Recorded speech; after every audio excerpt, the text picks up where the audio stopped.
ang GMA Regional TV, One Mindanao.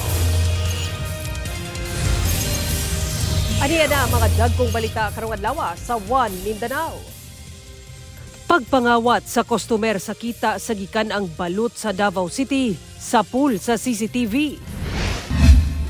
Usa ka printing shop sa Davao City gisulod sab og kawatan, duha ka cellphone natangag sa sospek. Usa ka bodega sa Woodcraft o Pandayan sa mga gamit nga gama sa kahoy nasunog sa General Santos City. 14 ka classroom sa Kasinglot Elementary School sa Taguluan, Misamis Oriental gibaha. Klase sa mga estudyante apektado. Pangulong Bongbong Marcos gipangunahan ang pag-inspeksyon sa Fishport Complex sa General Santos City. Pagmuntar og dugang cold storage facility gilaraw. Clash backer from Mindanao nga si Jong Madaliday pasok sa top 12 sa The Clash Season 7. Kini ang GMA Regional TV, One Mindanao.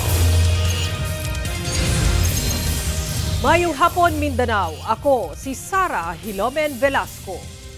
Pagpangawat sa customer sa halin sa usa ka balutan sa Davao City sa pool sa CCTV. Samtang duha ka cellphone ang natangag sa laing kawatan dihang gisulod ang usa ka printing shop sa syudad.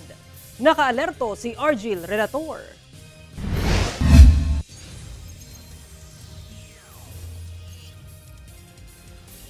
Sa CCTV footage sa usa ka tindahan ug balot sa Barangay Balyok, Davao City, makita ang pag-abot ni ining usa ka lalaking nakasuot og helmet Miyerkules sa tungang gabii. Ni-order siya og balot ug nagbayad. Naa daw kauban nga babae ang customer nga naghulat sa gawas apan wala na kini nahagip sa kamera. Milingkod ug nikaon siya og balot. Samtang nibiya kadali ang nagbantay, sanglit na ay gipalit sa atbang nga tindahan. Human ang usa lang ka minuto na human na siya og kaon og balot. Ni diretso kini sa counter o giablihan niini ang drawer kung asa gitago ang halin sa balutan. Makita ang gilimas niini ang kwarta o gilayong gisulod sa iyang bulsa, dayon sibat nga daw walay nahitabo. Sumala sa tag-iya, ana sa 4,500 pesos ang natangag sa kawatan. Samtang makita sab ang pagsulod ni ining lalaki sa usa ka printing shop sa Rizal Extension, Barangay 38-D sa Huwebes sa buntag. Gikuha niini ang cellphone nga anaa sa sofa. Kadyot pa kining nang hearing sa palibot. Naamatod pa'y tao sa sulod apan tulog pa. Gisilip ang likod sa sofa og dinhi namatod pa nakuha ang usa pa ka cellphone sa trabahante sa maong shop. Sumala sa tag-iya, duha ka cellphone ang natangag sa kawatan. Ginasubay na matud pa sa Balyok ug San Pedro Police Stations ang maong mga insidente aron nga mailhan ang mga kawatan. Ang ato ang officer in charge, Sir Colonel Mariano Rodriguez, naga-instruct sa ato ang mga station commanders, especially sa ato ang mga Rogues Gallery, sir, na kung kinsa ato involved sa ato ang Upland Ratch Tugis, i-monitor ni sila, sir, para makafile ta og kaso just in case nga ning balik na pud sila og kanang pagpangawat or dili lang pagpangawat, sir, apil na diha ang robbery. Dako sab matud pa og tabang ang footage nga kuha sa CCTV aron nga gilayong mailhan ang mga kawatan. Na makita gyud nato diha kung kinsay suspect, kay namo gyud mga possibilities, sir, nga naay mga panghitabo nga wala tay makuha ang witness pero makita nato sa CCTV. So dako kay tabang ang CCTV gyud, sir, when it comes to investigation para ma-solve ang kaso, sir. Sa nakaila sa mga suspect, mamahimong mag-report sa police station. Kauban si Melchor Awing sa kamera. Ako si Argil Relator. One Mindanao. Atong sayron ang dugang pang mga balita sa Mindanao. Makauban nato si Cyril Chavez live sa Cagayan de Oro City. Cyril. 14 ka mga classroom sa Kasinglot Elementary School sa Taguluan, Misamis Oriental ang lubog sa tubig baha. Epekto sa kusog nga ulan nga nasanitian sa lugar. 16 ka mga section sa buong tunghaan. Apektado ang klase tungod sa baha. Aniya ang akong report. Mao na ni siya karon ang among room. Sayo sa buntag, nakuhaan og video ni Teacher Rosita Barros sa Kasinglot Elementary School. Sa Taguluan, Misamis Oriental ang sitwasyon sa iyang classroom nga gisulod og tubig baha. Among pagbaha, epekto sa way puas nga ulan nga nasinatian sa lungsod hapon hantod gabi adlang Huwebes. Giadtuan sa GMA Regional TV 1 Mindanao ang tunghaan ug among naabtan nga lubog pa sa tubig baha ang pipila ka mga classroom samtang ang uban hinay-hinay ng mihubas. Halos mag-usa ka adlaw na sukad mibundak ang kusog nga ulan dinhi sa Taguluan, Misamis Oriental. Lubog gyapon sa tubig baha kini pipila ka mga classroom sa Kasinglot Elementary School. Gani mga kapuso dinhi sa atong likuran, padayon pa sa paglimas ang pipila ka mga personahe sa eskwelahan aron makuha ang tubig baha nga anaa sulod sa mga classroom. Usa sa mga apektadong classroom ang classroom sa grade 1 teacher nga si Lidelma Filipino. Walay nahitabong face-to-face class tungod tibok buntag nga lubog kini sa tubig baha.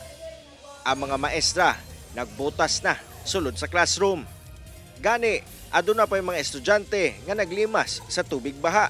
Nagatag ra kog kuan module na nagani diri kay kanang every Friday magpabasa man mi sa mga bata mo ginamong usag gyud nga kuan sa Friday. So ang naitabo kay wala man. So naining ani dinhi mga naka-boots ganina so nakabasa. Nang hinaot ang mga magtutudlo nga masulbad among problema aron dili mabalda ang pagtungha sa mga bata. Para sa among nga part teachers sir ha, dili minalipay sir kay nagbaha. Kay ngano ang among leksyon sir, matanggong mura pud mi gihagal. Gaapas mi sa topic. Sumala ni school head Noel Abaw nga gawas sa ulan usasab sa nagpabaha sa mga classroom ang nagpadayong classroom construction sa campus nga nakaapekto sa ilang drainage system. Inay mapadulong sa gawas ang tubig, mapundo kuno kini ug mosulod sa classrooms. Mao gina siya ang realidad nga nindot gyud ang bata nga nasa classroom pero wala man tayong mahimo kay ang tubig naamang gyud na. Kaysa una ang sakit sa leptospirosis delikado mo na sa pud among ilikay. Pipila silang stakeholders ang nagdonar og yuta nga itambak sa palibot sa campus aron mapugnan ang paglunop panahon nga adunay baha. Pagpahubas mo pud lagi na nga basin na yung mga naminaw karon nga minaw sa ani inyong istasyon sa GMA nga mohatag kay project na mo karon nga ma-elevate ang flooring kining building from grade 1 to grade 3. Actually hinahinay naman gani sila ang uban katong na po pero hinahinay lang po kay gastos man. Kauban si Jaybert Paira, Cyril Chavez. 1 Mindanao. Mga kapuso, bot lang mong iklaro nga ang inyong nasayran mao kadto akong report kabahin sa nahitabong pagbaha sa mga classrooms sa Kasinglot Elementary School sa Taguluan, Misamis Oriental. Maghulat pamatod pa ang Police Regional Office 11 ug Davao City Police Office kung kinsa ang i-appoint sa PNP National Headquarters nga Davao City Police Office Director. Sa karon, officer in charge ang nagadumala sa DCPO. Ang detalye niini sa live report ni Argil Relator. Argil. Sara, sumala ni Acting Mayor Baste Duterte sa ulahing pahayag kaniya nga imposible na matud pa nga papilion pa siya kung si kinsa man ang iyang buot mulingkod City Director sa Davao City Police Office. Si Police Colonel Mariano Rodriguez ang officer in charge karon sa Davao City Police Office. Siya ang mihulip sa katungdanan ni kanhi DCPO Acting Director Police Colonel Hansel Marantan. Apan nitaklaro ang PRO 11 nga dili mulingkod si Colonel Rodriguez isip DCPO Director. Sanglit dili na siya munaog sa iyang kasamtangang posisyon isip Deputy Regional Director for Administration sa PRO 11 ug nagaandam na siya sa pagsaka sa posisyon isip 1-star General. Sa question nga kung kanusa o kung kinsa, wala pa tayong information, ma'am. So, karon officer in charge in addition sa capacity niya as Deputy Regional Director for Operations, siya ang officer in charge sa Davao City Police Office. Una may biya sa DCPO, una na gibutyag ni Colonel Marantan nga doon na siya tulo ka girekomenda nga muhulip sa iyang posisyon. Sa ulahing pagkiginabi sa media kay Acting Mayor Baste Duterte, sumala niya nga imposible na matud pa nga papilion pa siya kung kinsa ang buot niya nga mahimong DCPO director. That's impossible. They will never allow it. Kung maalala nyo, last year, they changed 3 city directors in 2 days without my consultation. And under the law, the city mayor should, be allowed to choose kung sino yung city director niya. And probably that won't happen. Sa higher headquarters na ang basic man jud is maghatag og tulo ka pangalan sa city mayor para mo'y pilian, pero naaman pud doy discretionary authority ang national headquarters na mopili kung kinsa pa ilang gusto pa palingkuron. So magdepende na sa ilaha kung asa na proseso ilahang pilion. Naasab daw recommendations ang PRO 11 pero anaa sa national headquarters ang desisyon. Hinoon, gisiguro sa DCPO nga magpadayon sila sa pagtuman sa ilang tahas sa pagmintinar sa kahapsay ug kalinaw sa syudad ubos sa pagdumala sa OIC nga si Colonel Rodriguez. Iyang gipaniguro sir nga pagmonitor sa Davao City is kanunay sir, and kanunay siya na gamitin sa ato mga station commanders to continue with the programs sa Davao City Police Office when it comes to peace and Sara, samtang wala pa gi-appoint ang national headquarters sa PNP nga city director sa DCPO magpabilin nga OIC Sir Colonel Rodriguez. Sara. Okay, daghang salamat, Argil Relator.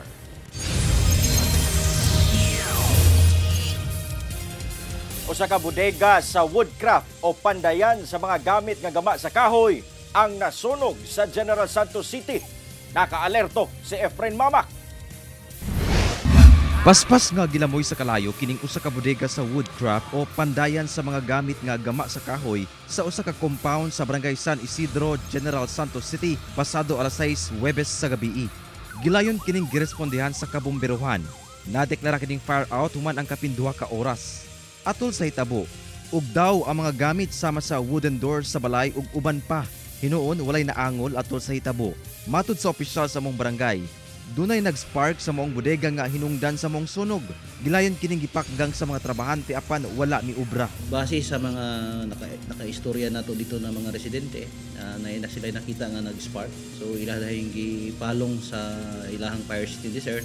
Gani nakauro sila duha ka tangke. So di pagid nila makaya tungod kay ang bodega na dito ang ilahang mga stock na thinner, pintura gamit silang negosyo. Apan ginakumpirma pa sa VFP ang hinungdan sa sunog ug padayong giimbestigahan. Lakip na ang kinatibuk-ang danyos sa maong sunog. Ginasulayan pa nga makuhaan og pahayag ang tag-iya sa maong bodega. Kauban si Gary Balantay ug Bong Vicencio, Efren Mamak. 1 Mindanao. TV ang GMA Regional TV. 1 Mindanao. Ipangunahan ni President Ferdinand Marcos Jr. ang pag-inspeksyon sa Fishport Complex sa General Santos City. Pagmontar og dugang cold storage facility alang sa mga produktong isda. Buot diining ipatuman sa syudad. Dugang detalye sa report ni Efren Mamak. Aktual nga gisusi ni Presidente Ferdinand Marcos Jr. ang tuna trading activities atol sa pag-inspeksyon niini sa Fishport Complex sa General Santos City adlawng Biyernes. Dinhi nasuta nga angay pa kunong palambuon pa ang tuna industry sa syudad, human na hinabi ang pipila ka mananagat. Matud sa presidente, angay magmuntar og dugang cold storage facility sa syudad alang sa maayong kalidad sa produktong isda. Ay gagawin namin ang lahat para naman masuportahan yung buong, hindi lamang yung cold storage, kung hindi yung buong cold chain. Para yung mga huli na nahuli na natin ay pagdating sa market ay maganda pa rin at yung quality ng isda ay ma-maintain para siyempre mas magandang benta. Doon sab kini plano kalabot transport cost sa mga produktong isda. Tatayo tayo ng mga fish port, mga agricultural port, para mabawasan ang ating transport cost, pati ice plank para doon sa maliliit na bagsakan, mayroong pagkukuhanan ng yelo para hindi lamang para doon sa lugar, para paglabas, paglalaot ang mga bangka, may dalang may dalang yelo para laging sariwa yung inyong huli. Samtang kapin 22.8 million pesos nga livelihood assistance ang nadawat sa mga benepisyaryong mananagat atol sa aktibidad.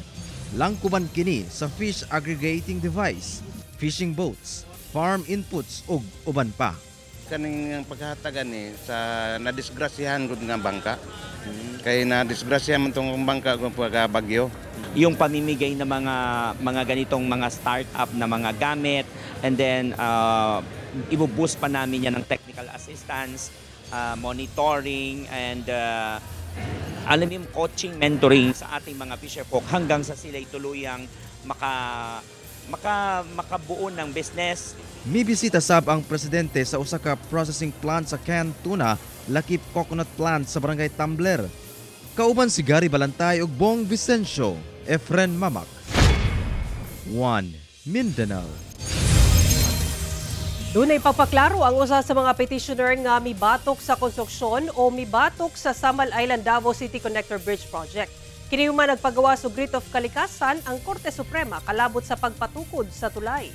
Ang detalye sa live report ni John D. Esteban. John D. Sara, subling giklaro sa usa sa mga petitioner nga dili sila supak sa pagtukod sa tulay. Ang wala nila mauyon ni mao ang alignment sa tulay.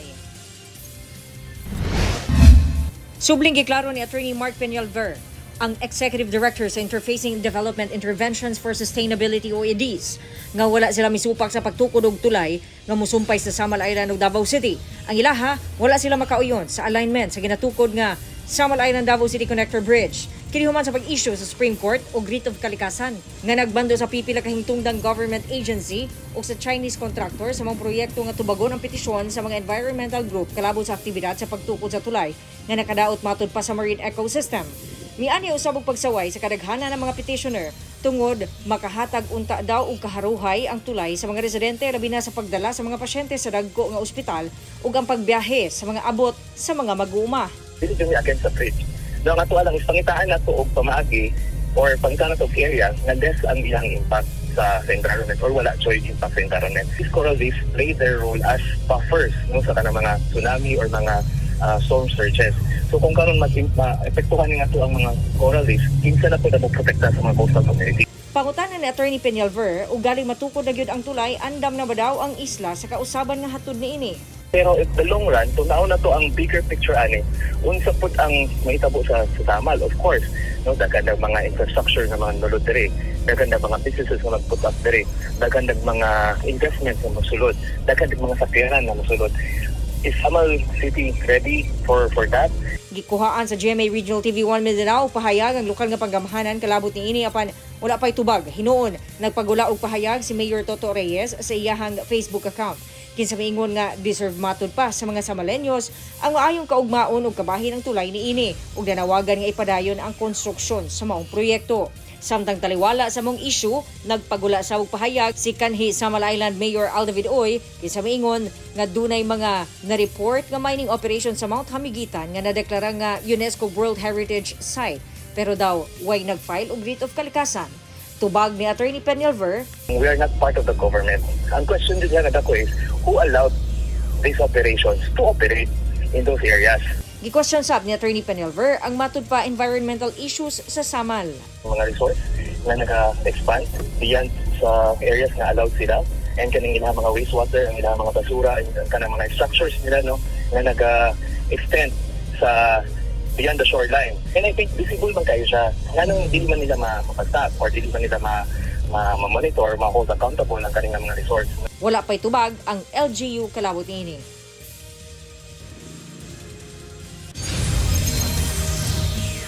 Sara, pulo kaadlaw ang gihatag sa Supreme Court ngadto sa mga respondents sama sa DNR, DPWH ug Chinese contractor aron tubagon ang petisyon nga gi-file sa pipila ka mga environmental group. Sa karon ginapaabot pa usab no ang kining desisyon sa Court of Appeals kalabot sa ilahang request nga temporary environmental protection order batok sa konstruksyon sa maong tulay. Samtang daan ang giingon sa DPWH nga samtang wala pay desisyon ang korte, magpadayon ang ilahang konstruksyon sa proyekto. Sara.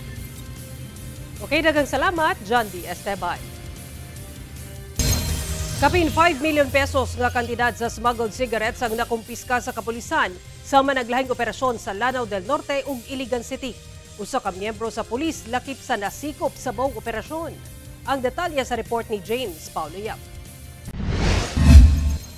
Pasado alas 3 sa kadlawon na adlawng Miyerkules, dihang miagi sa checkpoint sa Kapatagan, Lanao del Norte, kining usa ka puti nga pick-up. Sakay ang tulo ka mga individual. Pagrekisa sa kapulisan, ilang nasiplatan ang kargang karton nga adunay marka sa usa ka brand sa sigarilyo. Walay mapakita nga mga dokumento ang sakay sa maong pickup truck, busa dali silang gipansikop. Usa sa tulo ka pasahero sa maong sakyanan, usa ka police staff sergeant nga nadestino sa Surigao del Sur. Gikan kini siya sa Ipil, Zamboanga ug ang iyang destinasyon ni ini is paingon kini siya sa Surigao del Sur. Ubay-ubay ka mga kahon sa gituang smuggled nga sigarilyo ang nakumpiska sa PNP nga mukabat sa kapin 500,000 pesos ang kantidad. Samtang sa Iligan City, duwa ka van ang naharang sab sa mga personahe sa Iligan City Police Traffic Enforcement Unit. Samtang nagpaygayon nag-anti-colorum operations, wala matud pay lisensya ang driver sa van ug walay rehistro ang mga sakyanan.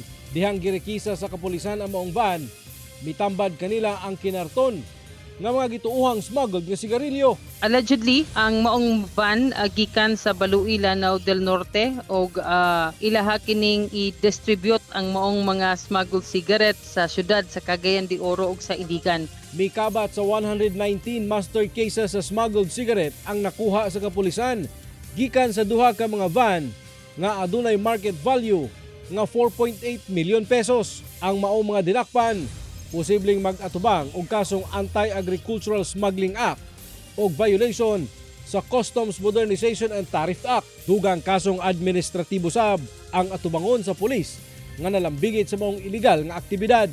Ako si James Paulo Yap, 1 Mindanao.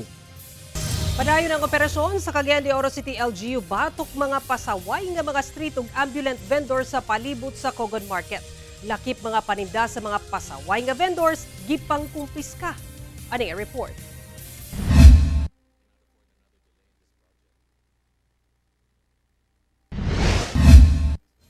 Nagpadayon ang mga operasyon sa buhatan sa Roads and Traffic Administration uban ang City Economic Enterprises and Business Development Administration, KONSEBDA o Night Market Management Committee batok sa mga street o ambulant vendor palibot sa Cogon Market sa Cagayan de Oro City. Sa ulahing operasyon, sentro niini ang dalan sa J.R. Bora Avenue o Captain Vicente Roa Street kung asa pipila ka mga vendor ang nasita. Gani, gipang kumpiska sab ang mga paninda sa mga naabtang mga vendor. Isa na kapamaagi nga mabalik sa nato sila sa ilang giplastaran sa night market gayon. Manggid nato mga kausa lugar, no? Munang magpadayon, magsigigit yung pamadlong, hangtod nga makatuon gyud nga dili na mo na sa dalan nga gidili. Kay di gyud pabaligyaan ang J.R. Borja, Vicente Roa kay fire lane, no? Daagi ang mga bumbero. Gawa sa pagpadlong sa mga manindahay, gipang isyuhan sab og citation ticket ang mga motor ug sakyanan nga illegal ang parking o gipang impound sab ang uban. Dugang sa LGU nga nasabtan nila ang yangungo sa mga vendor apan dugay panahon na kuno naghatag sila og tsansa aron maplastar sila sa saktong lugar kung asa maninda. Ang dalan man gud ihimo para agyanan sa mga pedestrian ug sa mga tao ang motorista. So dili sad pwedeng lugar ako atuon na lang gyud tanan, no, di ata mamaligya. Kauban si Jaybert Pairat, Cyril Chavez, 1 Mindanao. Sa pagsugod sa pagpanerbisyo sa mga elected official karong tuiga, dunay usa ka kongresista sa General Santos City ang nagmuntar og opisina niini sa plaza, butang nga gikakurat sa mga residente. Ang rason atong sayron sa report ni Efren Mamak. Gikakurat sa pipila ka mga residente sa General Santos City ang pagmuntar og opisina ni Congresswoman Sherlyn Banyas Nograles sa Freedom Park sa Oval Plaza sa General Santos City sugod adlawng Martes. Gani sa ilawom niining duha ka tent, gipaygayon ang transaksyon sa mga kliyente nga buot mo avail og serbisyo sa buhatan sa maong kongresista. Matud sa mga residente, angay unta sa usa ka disenteng building nakaplastar ang maong opisina. Medyo nakuratan ko sir ba kay syempre congressional dapat nindot iyang office. Unya murag feeling lang ko murag dili man sa ingon naggidaog-daog, murag makakurat lang yun. Sumala sa kongresista, wala pa formal nga na turnover kaniya ang bag-ong gi-rehabilitate nga opisina alang unta sa mga kongresista. Busa nananghid sa kini sa LGU nga magbuntar og temporaryo nga opisina sa mong lugar aron sayon makaduol ang mga kliyente sa ilang buhatan. So I notified the mayor's office that I will temporarily station my office here sa Freedom Park until ma-resolve on July 15. Apan, doon na pa kunoy angay nga resolbahon nga issue kalabot sa maong turnover. Dili pa matud pa buot ibutyag sa kongresista ang maong issue. I'm caught off guard with the third of events because it was already declared when the building was built during the groundbreaking that would be the permanent congressional office of the Lone District of General Santos City. I also went to the mayor's office and dito gusto ko na ma-resolve unsang mga differences. Apan gipasabot sa Gensan LGU nga ang desisyon sa paggamit sa maong ginahimo nga congressional office subject for approval pa sa sangguniang panglungsod. Wala sa akoa ang gahom. Wala pa nahuman ang proyekto, naa pa sa DPWH ginatrabaho pa. Wala pa gi-turn over sa LGU. Kay kung na-turn over na sa LGU, sama sa mong giingon, kung kinsay mo gamit, ipa-approve na po sa sanggunian kay mauna ang guidelines. Gipasabot sab sa LGU Gensan nga wala kuno niini gidaog-daog ang kongresista. Nahulog nga ako ang nahimong kontrabida kay kuno gikaluluoy na to ang atong kongresuma, gidaog-daog na to kay ako nagpa-erkor-erkor. Tapos siya nagpainit-init dito sa plaza. Dili man ako sala nga nung ibutan po siya rin ha. Di ba? Naamay budget ang congressman. Inakuwaan pa og tubag ang kongresista kung mubalhin kini og temporary office. Kauban si Bong Vicencio, Efren Mamak. 1 Mindanao. Usa ka tribute matud pa ni Glyza De Castro ang collab nila ni Bayang Barrios nga OG nga mikanta sa Encantadia theme song.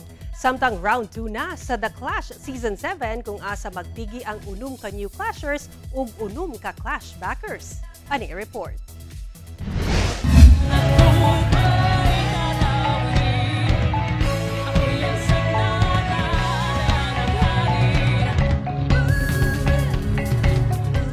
Goosebumps ang hatod sa collab nila Pirena Glyza De Castro ug katutubong diva Bayang Barrios nga OG nga mikanta sa Encantadia theme song.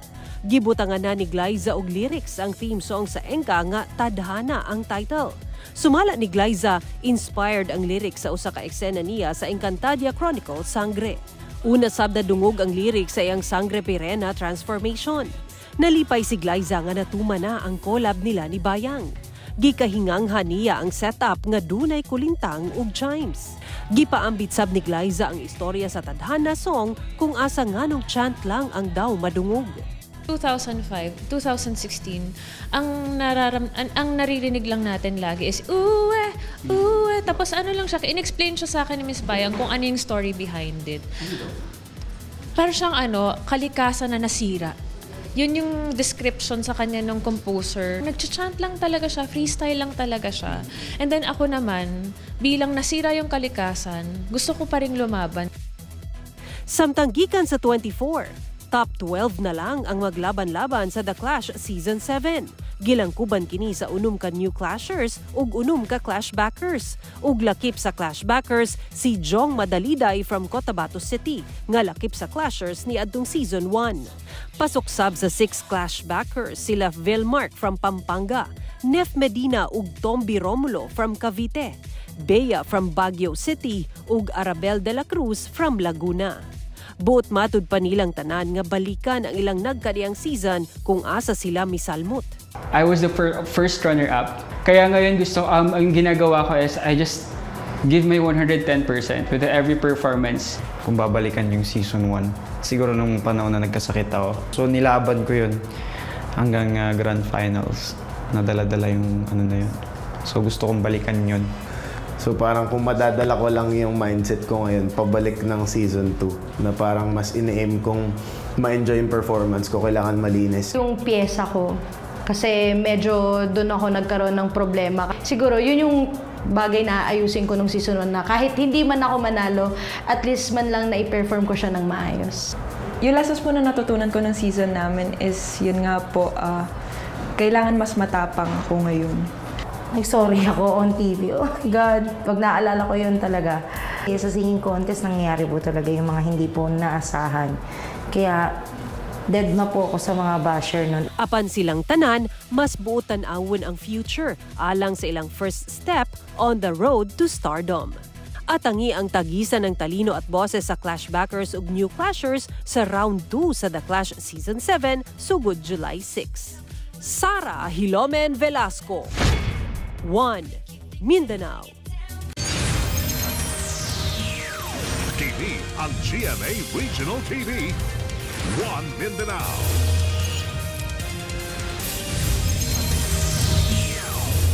Dakpanaw sa ka-Chinese national og duha ka Pilipino diyang namaligya og smuggled nga sigarilyo sa Davao City. Samtang kapin 8.6 million pesos nga kantidad sa smuggled nga sigarilyo nasakmit sa laing operasyon sa syudad. Ani ang report. Arestado ang usa ka 56 anyos nga lalaking Chinese national ug mga Pilipino nga 45 anyos ug 29 anyos nga mga lalaki nga taga Davao City ato sa bypass operation sa kapulisan sa pagpamaligya og giingong smuggled nga sigarilyo sa usa ka subdivision sa Matina, Davao City, Miyerkules sa hapon. Nakuha gikan sa mga sospek ang 11 ka master cases sa managlahing brand sa sigarilyo nga walay dokumento. Nagkantidad kinitanan og kapin 435,000 pesos. Pasakaan og kasong paglapas sa RA 10643, kalabot graphic health warnings on tobacco products ang mga sospek nga wala na mihatag og pahayag. Sa laing operasyon, nakumpiska sa otoridad ang kapin 8.6 million pesos nga kantidad sa gingong smuggled nga sigarilyo nga giabandona sa Purok 19 Cabanes Road sa Barangay Ilang, Davao City, Huwebes sa gabii. Sumala sa kapulisan, dunay nag-report kanila kalabot sa mga abandonadong karton sa sigarilyo.